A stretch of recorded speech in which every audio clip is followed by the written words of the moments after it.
Ça fait 3 fois que je vais voir un film d'horreur au cinéma.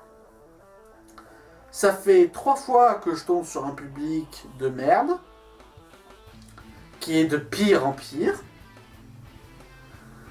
En me voyant cela, j'apparviens à une conclusion.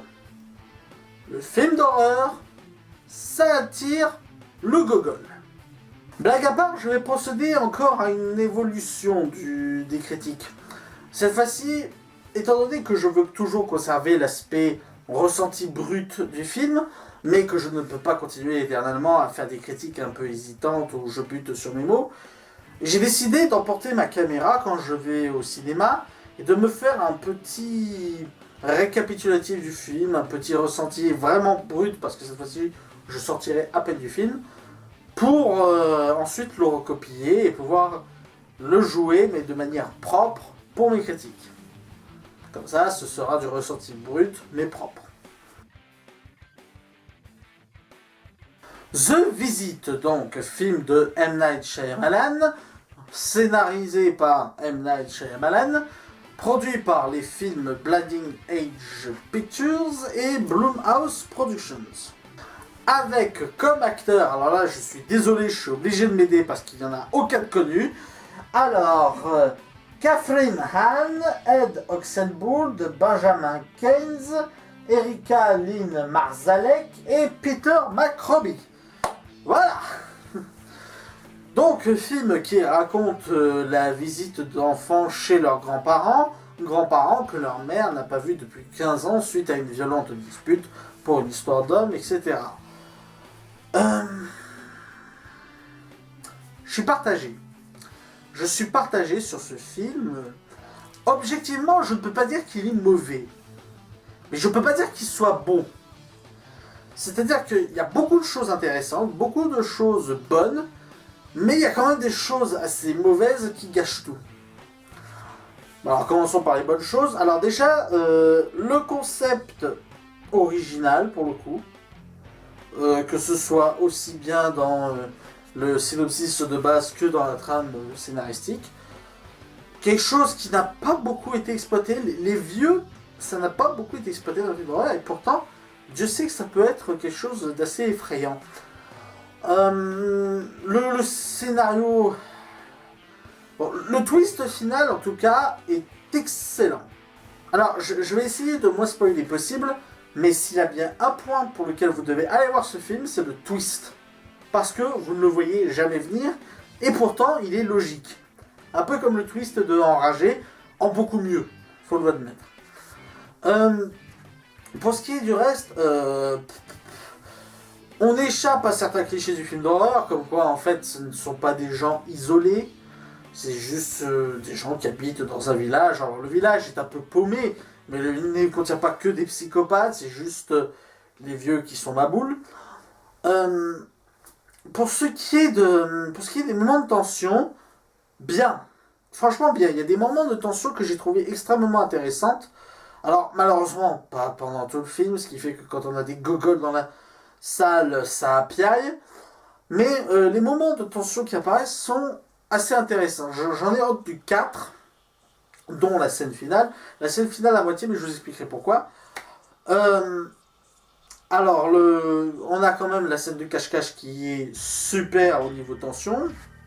Les scènes de nuit qui sont relativement assez flippantes quand on y pense. Et sinon, non, les scènes de tension marchent plutôt bien. Qu'est-ce que je peux dire d'autre? Les vieux jouent super bien. Ça fait bizarre de dire ça, mais les acteurs qui jouent les grands-parents jouent extrêmement bien, surtout que c'est pas un format sur lequel ils ont été habitués.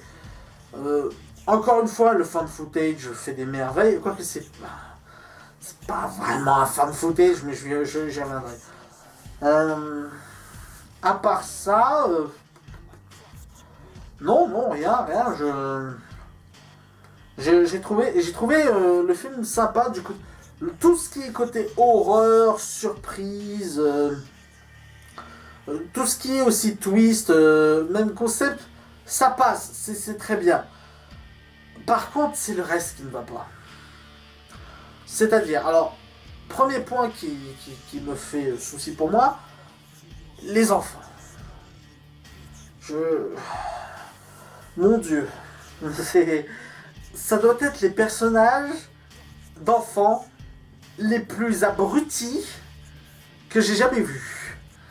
C'est-à-dire que on a une fille quand même qui ne pense qu'à sa vidéo, ça va, et on a quand même le gosse qui est rappeur à 13 ans. Ouais, un rappeur de 13 ans, et évidemment, rappeur, pas les raps un peu doux qui passeraient, non, le rap bien sexiste qui dit que je vais te baiser par tous les trous, ce genre de choses. C'est bien que moi, à un moment donné, j'espérais même qu'il crève, le garçon, hein, je vais être... Et le gros point qui fait défaut, en fait, je crois que c'est que Shyamalan n'a pas assumé le côté fan footage du film. C'est ça qui est le gros point noir du film, c'est que il n'a pas voulu aller au bout du fan footage, il n'a pas dû se sentir à l'aise de ce côté-là. Du coup, il a fait genre que ce film c'était un documentaire monté par la fille. Au passage d'ailleurs, le montage peut sembler amateur avec les transitions, les coupures, tout ça, mais c'est logique, c'est une fille de 15 ans qui le fait, donc ça renforce en fait le côté un peu authentique de la chose. Mais ce qui le détruit complètement, c'est que c'est un documentaire qui est censé se faire sur les grands-parents de la femme. Or déjà, avec tout ce qu'ils vivent, je vois pas pourquoi la fille montrait un documentaire. Mais surtout, attention spoiler, la fille a fait ce documentaire à la base pour aider sa mère à se pardonner elle-même, parce qu'elle ne se sentait pas bien après cette dispute avec ses parents. Elle ne se sentait pas bien et du coup elle voulait faire ce documentaire avec les grands-parents pour leur faire dire aux grands-parents je te pardonne ma fille ou ce genre de choses pour que la mère se sente mieux. Je vois pas pourquoi le documentaire existerait lorsqu'on apprend que ce sont pas les vrais parents de la femme. Que ce sont juste un couple de psychopathes qui ont tué les grands-parents et qui ont investi la maison. Mais ça n'a pas de sens. Ça n'a pas de sens en fait. C'est ça le problème que j'ai avec ce film. C'est que, en plus, c'est les enfants qui survivent à la fin. Ça aurait été les vieux, j'aurais trouvé ça en fait un peu ironique, un peu genre, ouais, t'as vu, ils ont filmé, ben on va faire ça, on va faire un film, on va se faire un souvenir de leur mort, de comment on les a butés.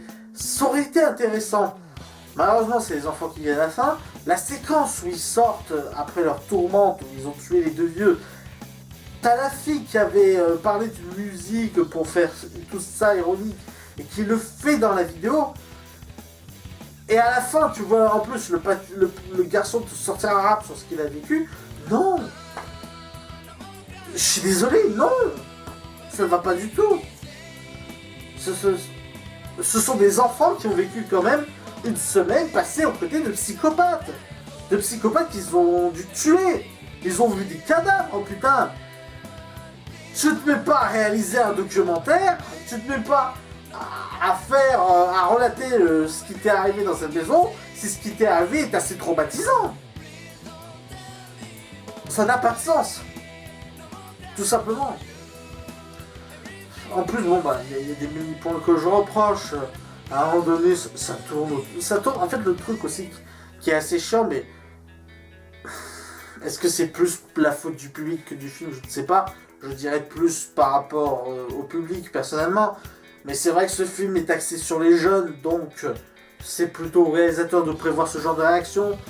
Il y avait le même problème dans Unfriended, parce que dans Unfriended, la fille qui s'était fait harceler, c'était fait parce qu'on avait vu une vidéo sur elle en train de se chier dessus parce qu'elle était bourrée. Là encore, ça tourne autour du caca, là encore, ça tourne aux côtés de trucs un peu de fesses, de fesses avec les vieux.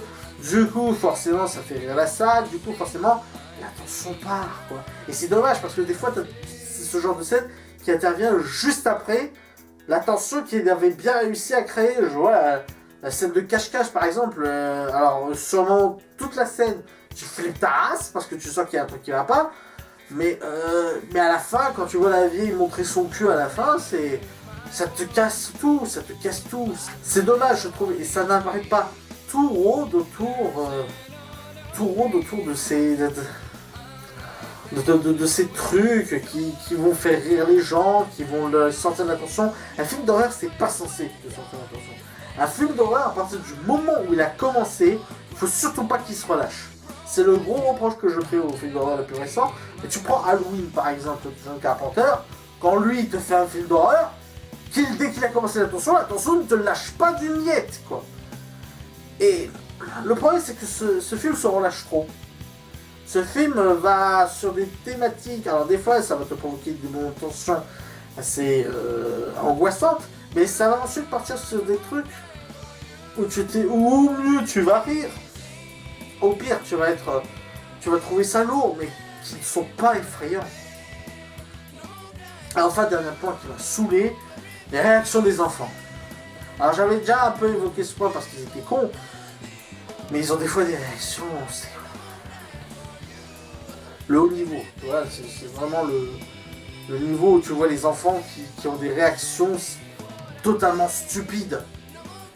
Mais genre, ils viennent de voir la vieille en pleine nuit en train de gratter comme un animal, en train de péter un de ses plombs, et ferme la porte, le garçon, tout ce qu'il réagit c'est « Oh mon Dieu, j'ai plus Dieu ».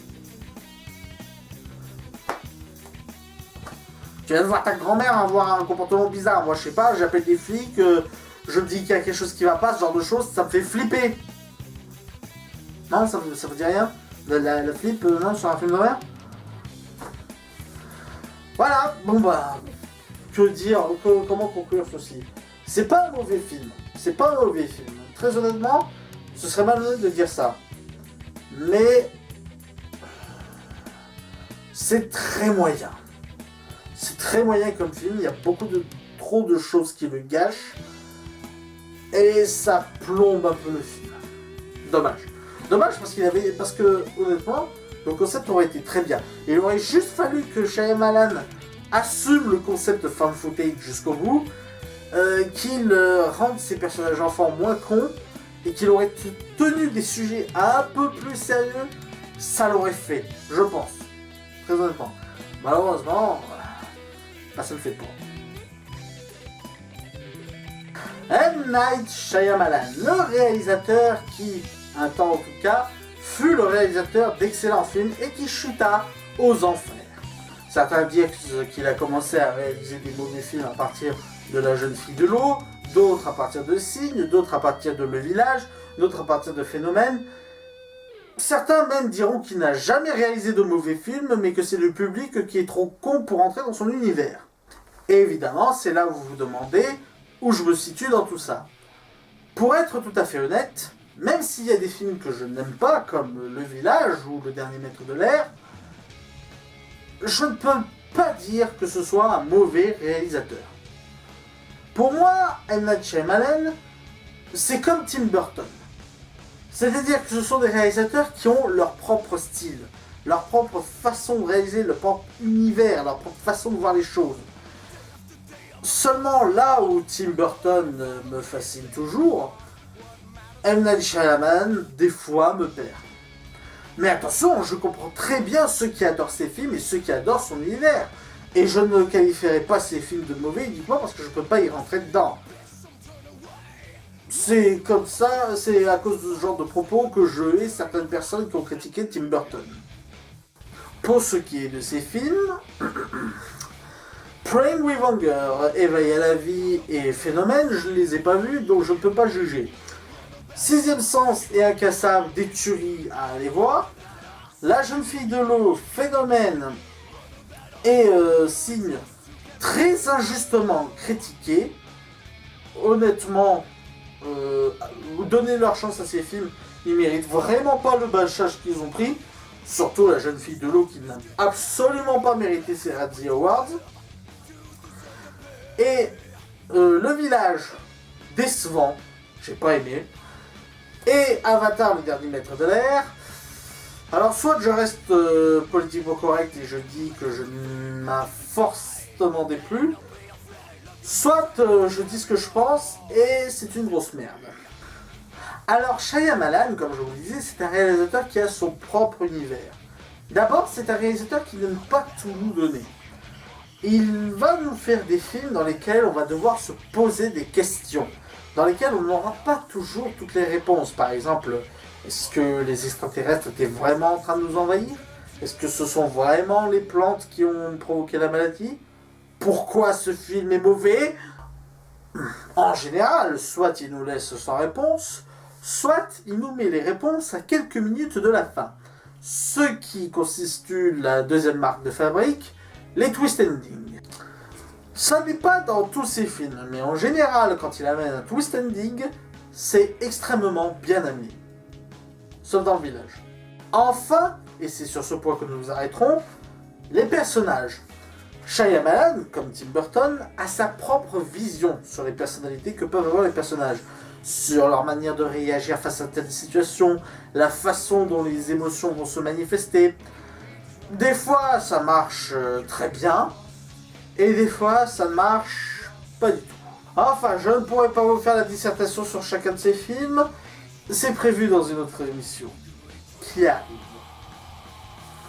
Voilà, c'était la critique de The Visit, j'espère qu'elle vous aura plu. N'hésitez pas à me mettre un pouce vert si c'est le cas et à me partager sur les réseaux sociaux. D'ici là, allez au cinéma, ciao!